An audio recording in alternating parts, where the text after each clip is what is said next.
Welcome back, Loam Lovers! We are super excited to announce that this vlog series is going to be one of us going on our cross-country road trip to all of our favorite soils. So thank you so much to everybody who donated to make this possible.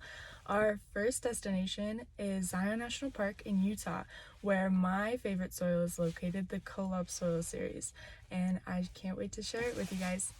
The Kolob soil is different than the burnt fork and Camilla soil in two very distinct ways. The first is the red color that you can see here. This is caused by anaerobic respiration of iron-breathing organisms in the soil that have been uncovered, which you can't find in the other two soils who have aerobic respirating organisms. It also has a lot less plant-available water than the other two due to the sandy texture of the soil. Despite this, it is similarly used in agriculture, mostly as rangelands because of the grasses that grow there, which is similar to the burnt fork and Camilla soil, which are also used in agriculture, but in different ways. Today we're on a road trip to the Bitterroot Valley of Montana, just south of Missoula, to visit the Burnt Fork Soil Series. It's a pretty interesting soil series. Some of it's located there on my grandparents' place, where we raise cattle. It has some agricultural importance. It's not a very common soil, with it being only 11,000 acres or so. And all of it's there in the Bitterroot Valley. So it has 5, 6 layers, however you want to see it. It has an A, BW, BK1, BK2, BCK, and then a C underneath, and that's rated down to 152 centimeters, so 4 or 5 feet about.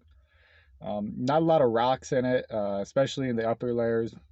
Very few rocks. You get some down lower in your BCK, up to 40%. Water wise, it's sitting all right. I mean, this last year has been different. Average, it has about 0.21 meters of plant available water, or about a foot, give or take. I definitely say this last year would have been different.